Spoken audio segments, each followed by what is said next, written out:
Welcome to the Inside Track on Real Estate with the Dekker Team. I'm Yetta Dekker, and it's been a month since I was connected with you and with Kelly Willson. So welcome back, Kelly. Thank you for having me. And we talked last time about inside the mind of an investor. And what we've been told and heard and know for ourselves is that we didn't give you enough. We didn't give you enough of an inside scoop into the mind of an investor. And we didn't answer as many questions. Well, we'll never be able to answer as many questions as there are about investing. However, we didn't answer enough for people to be satisfied with the number that we answered. And so we're back to say, sorry we ran out of time, that we didn't give you enough to feel fully satisfied. And I know some of you came out to the investor workshop, which was fantastic. And now there is another one coming up. I think there's two more, and then we're moving on to something quite different, which will be more of a membership kind of club. And so on March 9th, you will have a chance. If you missed out February 9th, March 9th will be a chance to come to the Financial Wealth Formula session, if you want to call it that. And you can just find out about it by going to Dekker Team. That's not what this show is about. It's just to make sure that if you want that as a resource, it's available to you. And so questions and strategies were the things that people were saying they wanted more of. Yes. Yes. It's important. It's the most important, especially when you're trying to figure out the planning, right? It's how is this going to look and affect me? Because on top of being able to have a great asset and a great opportunity, you want to make sure that the other side of the things are covered, which is all the financial, right?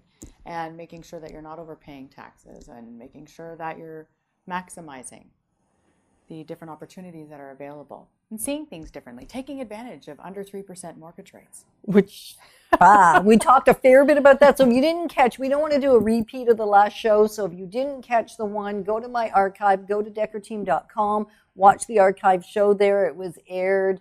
I can't remember the date. I know the wealth workshop was on the 9th. So it was probably aired the 3rd of February is when it would have been aired. And so go back and watch the show from the 3rd so that you can see the first half, which is the stories and how did Kelly get into it, and not so much how did we get into it, but how did our son get into it, and that the principles are really timeless, even if everything else has changed. Yeah, absolutely. The principles are timeless. Yeah. So what is, because we don't want to do a repeat, so we're going to start somewhere totally fresh. What is a key strategy? What is one of those, maybe the top 3 core key strategies around investing in real estate, whether it's your first or your 10th or your 100th property? I think the big one is looking at where you are in your life, right? So how soon that you would like the properties to be paying themselves back to yourself, which ultimately is the goal, is to create a pension or another form of income or resource. So I think looking at, and everybody's going to be different. That's why the planning is so important, because it's not a cut. Here we go. Here's the mortgage. Here's your payment. And we'll see you in 5 or 10 years and see how it works out.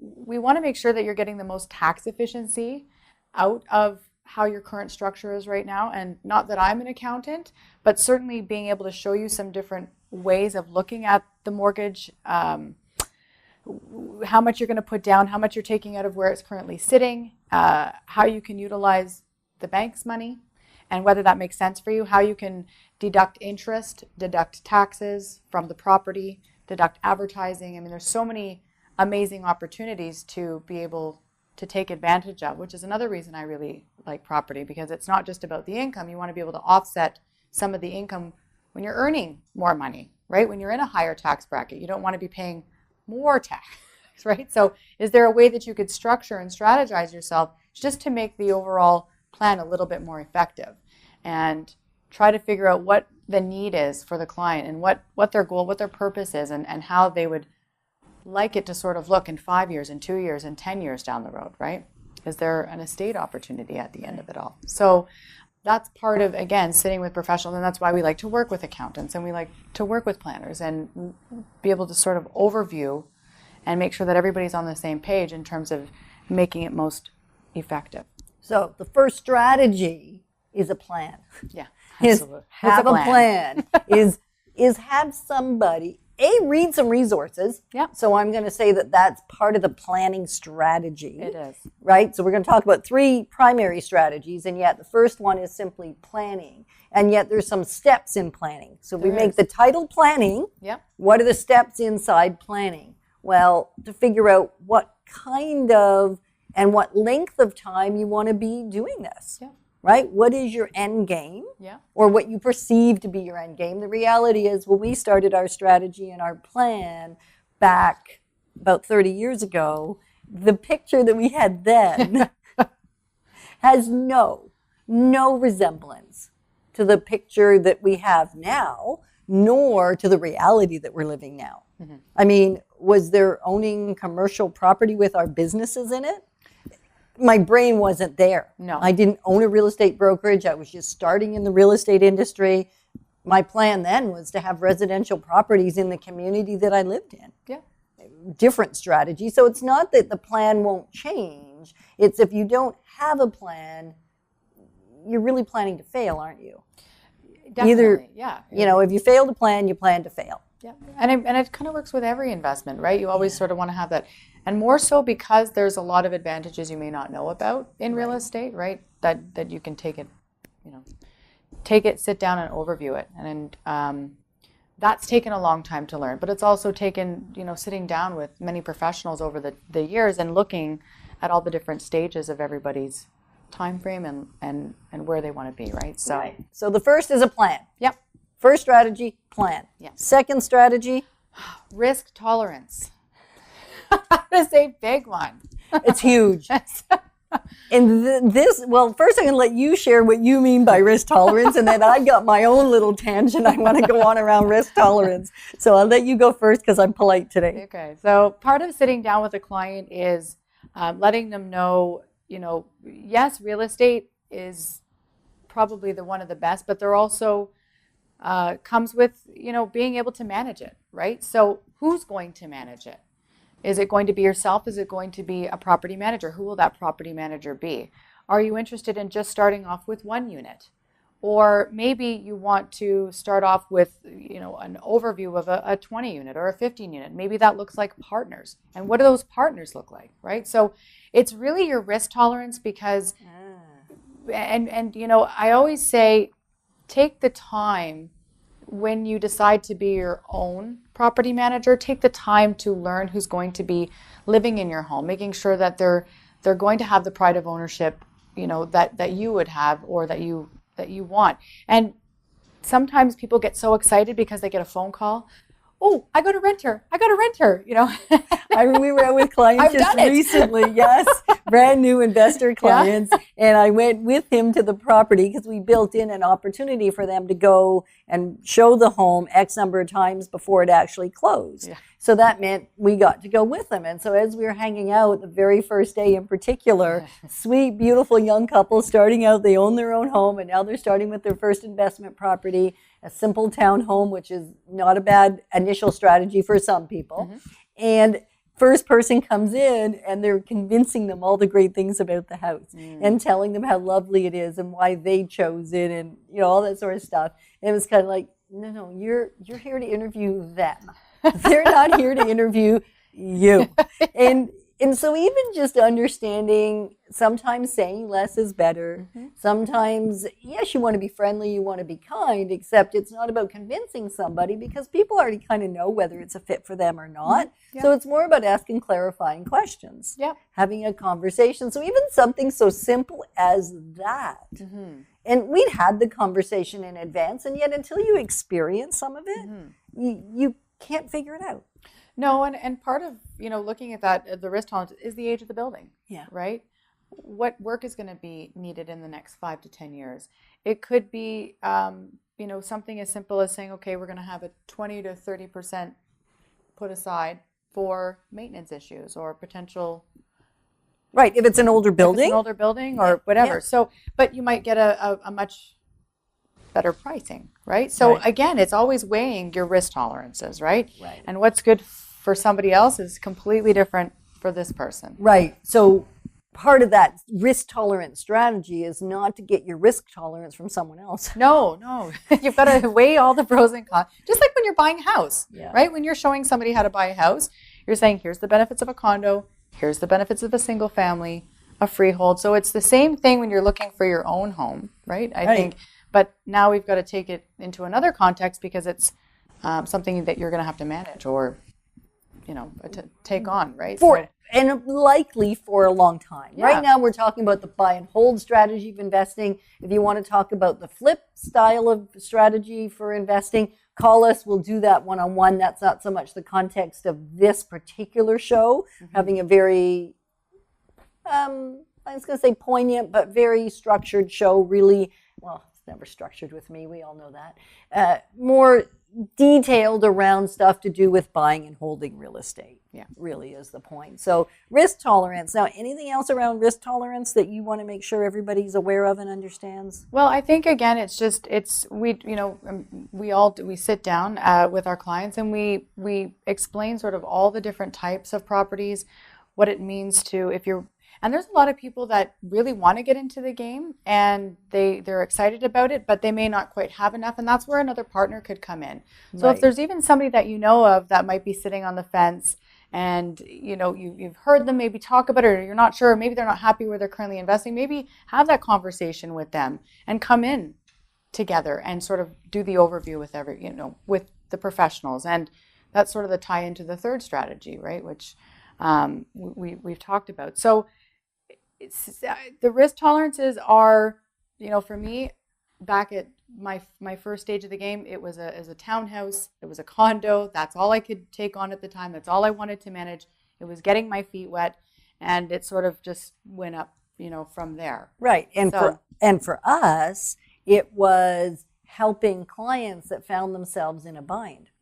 And so it was lower priced properties where they were trying to get either into something else or get out of a situation they'd gotten themselves in. The reasons were varied at the beginning, and it was never homes that we were actually looking for. So our strategy was just help somebody. That was our risk tolerance, really, and our whole plan initially was bail somebody out that was helping themselves, right? And just needed that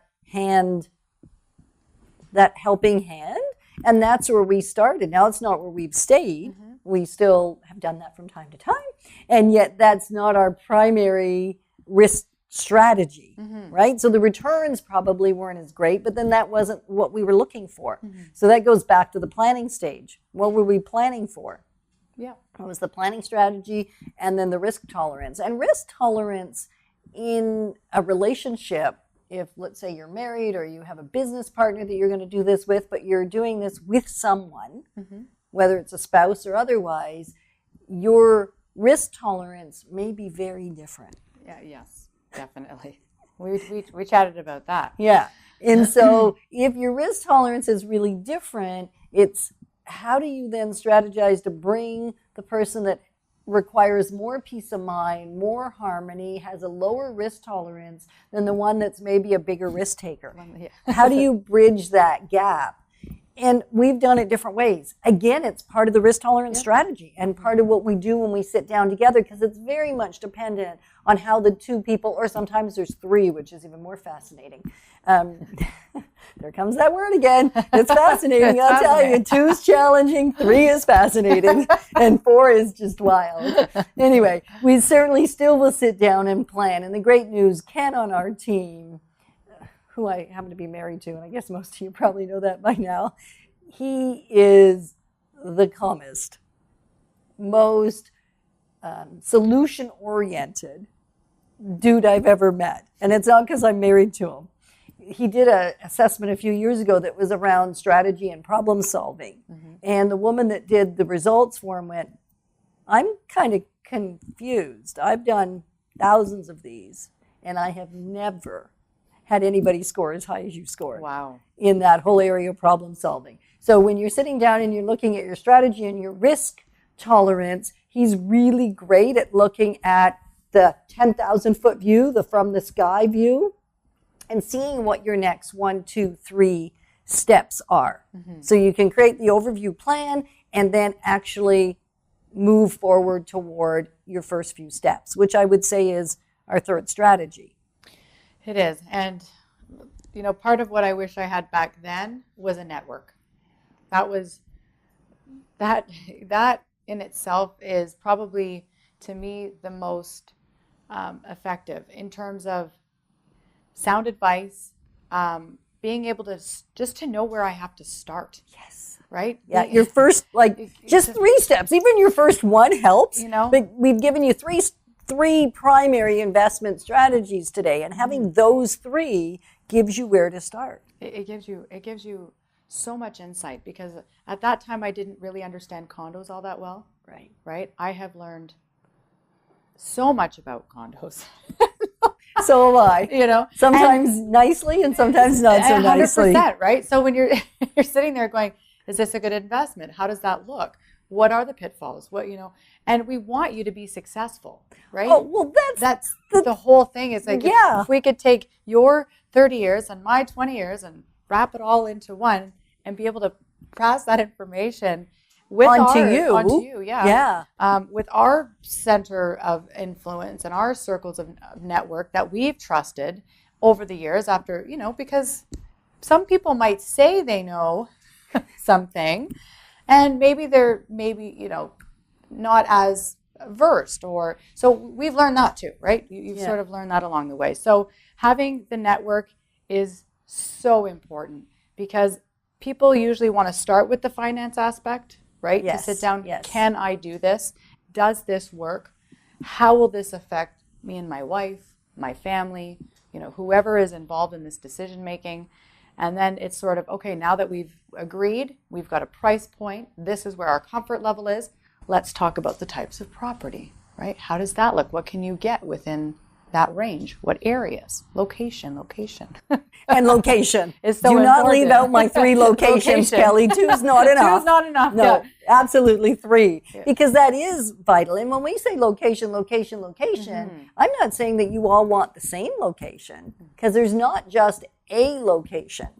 There is the location for you, right? Just like there's the type of property, we would echo that 3 times as well, that you want to hone in on. That's part of the planning strategy. Hone in on what kind of property you want to invest in, and then get really, really, really good at that.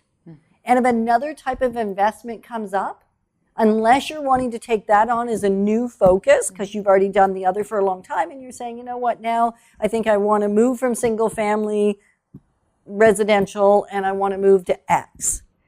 Now you need to learn that again. Yep. That's part of the planning strategy. Absolutely. And back to number 1. Yeah. And maybe you want to do commercial. Part of what you were talking about is looking how much we had paid in commercial rent, right? So if you are a business owner, right, that is something really important to look at, is how much you're paying in rent, right? How much you're paying in your triple net rents. Yep. And maybe there's an opportunity for you to put your business into something that you own, so you can start paying yourself, right? And that was sort of a big aha, because sometimes you don't know if your business is going to stay, or your team's going to grow, or how that's going to look. But you can grow real estate with how you grow yourself, right? And grow your business. And here's an interesting piece. This is not one of the 3 strategies. This is the bonus strategy. Your investment strategy and your investment income and your investment outcomes that you're going to get is only based on how much you grow yourself. Absolutely. Right? If I don't grow myself at least at the same rate as I'm growing the investment wealth in my life, it's going to go badly. Something's going to go off the rails. So this is bonus strategy. There is. That's a good one. It's true. Grow yourself, and in alignment with what you're growing in your investment and the rest of your wealth in your life, whether it's your relational wealth, whether it's your spiritual wealth, whether it's your brain wealth, whether it's your physical wealth. It doesn't really matter which one of the wealths it is. In any of those areas, you want to make sure you're growing yourself. Yeah. And I would probably say one of the more popular strategies that are coming up, this is part of the finance strategy, is a lot of people don't realize that you can use your RSPs to buy real estate, to be able to not only become the lender and the borrower at the same time. You can do this with tax-free savings accounts. So it's not necessarily something that the bank is going to talk to you about because they prefer to lend their own money. And, it's not a new concept by any means, but there's just so many individuals that don't realize. They're just so used to having it, in a stock or in a mutual fund or sitting somewhere else earning a rate of return. But how cool is it that you can actually use, and that's, a lot of people are RSP, very focused, which is great for your plan. But if now you could say, I didn't really have the extra money because it's all locked up and I don't really want to be taxed on it, give us a call and we'll show you how to be able to use those RSPs and focus them on purchasing, or right, and that's a non-arm's length mortgage. So, right, and so that's an aspect of the original first strategy that we talked about, and actually it fits into the context of the second strategy because it also is about risk mitigation, or what's your tolerance for risk, because that's really what we're talking about, is how do we mitigate some of the risk and have both people feel harmonious and at peace, or everybody involved in the investment decision. And so maybe using some of your own money absolutely may help in that aspect as well. There's so many. I wish we could give you everything that is available in terms of strategy, and it's impossible. I do believe, though, that we've given you some huge value that you can start to understand. And even if you're already investing, that's the beautiful thing. If you're already investing, you may be listening and going, "Ooh, I didn't do that one," or "I didn't spend enough time on that strategy," or "That is a strategy? You kidding? I didn't know that was something I should be thinking about." So, because certainly that happened to us. Yeah, absolutely. And you, right? Because we don't necessarily know it all going into it. So even if you're already an investor and you're saying, "I don't know all this," that's perfect. We'd still welcome your connection. We'd still welcome you to join us on March 9th at the Investor Wealth Building Workshop or session. It's not really it's a great way to get information. It's a great way to be with other people where you can collaborate, learn together, and then really move forward together with wherever you are to wherever you want to go. So in relation to strategy, we've given the top three, given a bonus strategy. What else? And I love the add-on that you gave us around being able to use some of our own money, right? Fitting that inside the concept of our strategy. What else? What else is like those nuggets? The nugget, I would probably, just thinking about how you help your clients in purchasing and, is market rents. This is a good one, right? Yes, this is a great one, actually. Market rents. What can your market bear? Where you want to buy? What amenities are around the property, right? So I have a lot of clients that fall in love with a property. So do I. And we're guilty of it too. Yes, we are. You fall totally in love with the property, but when you're running the numbers, it doesn't necessarily make sense. And, part of going through that motion is trying to show what the finances will bear with market rents. And I think that's where having that, vetted professional.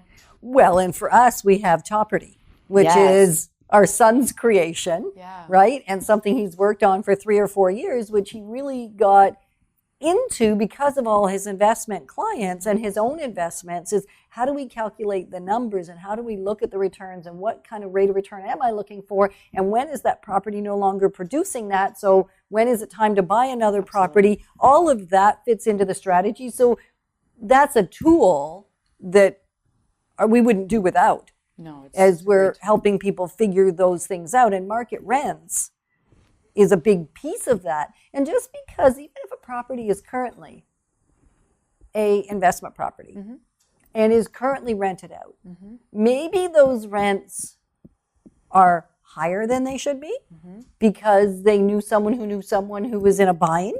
Yeah. And so they're able to put somebody in there at a higher than what is typical market rent. So as soon as that person moves out, you're going to be in a bad spot.